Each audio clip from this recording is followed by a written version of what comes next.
This is the case presentation of my client, whose fictional name is Philip. I'm an intern at Meeting Ground Incorporated, which is located in Cecil County, Maryland. We serve people who are experiencing homelessness. We provide breakfast and lunch, showers and laundry, meal services, hygiene items, and clothing through the Mary Randall Center, which is our day center. We also provide transitional housing for single men in the settlement house and for single women and children in the Wayfarer house. The Wayfarer house is also open to single men and children, but usually it's just single women and children. We also provide street outreach, the emergency winter shelter. We provide transportation for medical services, and we also help with Department of Social Services, Department of Health Services, or Social Security Administration services. We also assist with Section 8 and rapid rehousing. The reason for referral is Philip first needed help through the emergency winter shelters. He was living in one of our motels during the winter, and he went there because he was living on the streets. Now he's living in our settlement house, and he's working towards getting stable employment and finding permanent housing. This is an ecogram that I drew up for Philip.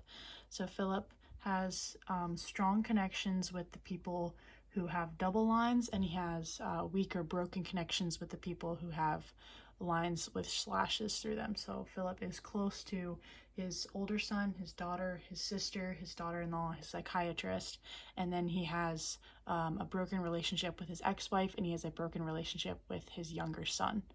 So Philip has more close connections than he does broken ones, which is great, but he is still also working on repairing the relationships that are close because of his substance abuse issues. So Philip does have quite a few strengths. He's close with several of his family members who provide help, support, and accountability. Philip also has a strong therapeutic relationship with his psychiatrist, and he is actively working on his mental health issues and his substance recovery issues. Philip has a strong work ethic, and he is determined to be independent and self-sufficient.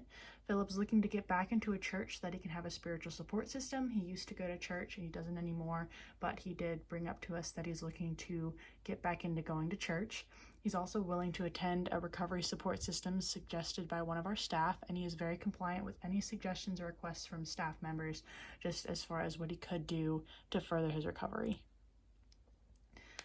Now, as far as client needs, Philip is an amputee who needs help navigating transportation, and he also needs support while he works on becoming proficient with his prosthetic. So he's in physical therapy, and it takes a lot of work to get used to his prosthetic after his amputation.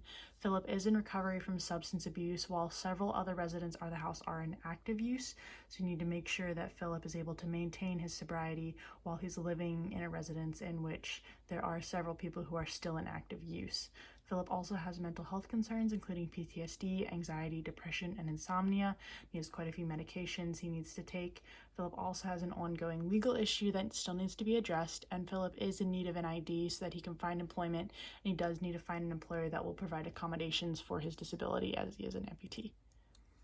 Our goals for Philip include using the Housing First model to focus on permanent housing as the most pressing goal. So that's the number one thing we want to do for Philip. We also want to support Philip in finding employment, noting that those in rapid rehousing are able to find employment more quickly and easily, and that's according to Von Wachter in 2020. We also want to help Philip achieve financial stability, and that's going to come through employment, and we want to provide Philip with accountability as he works on his self-development. Philip's individual service plan includes tasks for both staff members and for Philip. So the staff members are going to assist Philip with needed transportation. They're going to provide support and validation of character through the court issues. So we're going to work with him through his legal proceedings. We're going to support Philip in his sobriety by monitoring his medications, making sure that there are no overdoses, that there's nothing going on with the medications he's using in his substance recovery. We're also going to watch out for any signs or symptoms of suicidal ideation, as that has been a problem in the past. And we're going to meet with Philip weekly to discuss progress and or concerns he may have throughout his time at our shelter.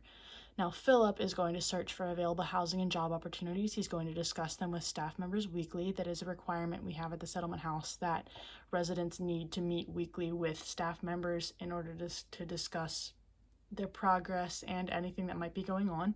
Philip will also continue in therapy and substance use recovery. Philip will maintain sobriety and discuss any suicidal thoughts or urges to relapse with staff.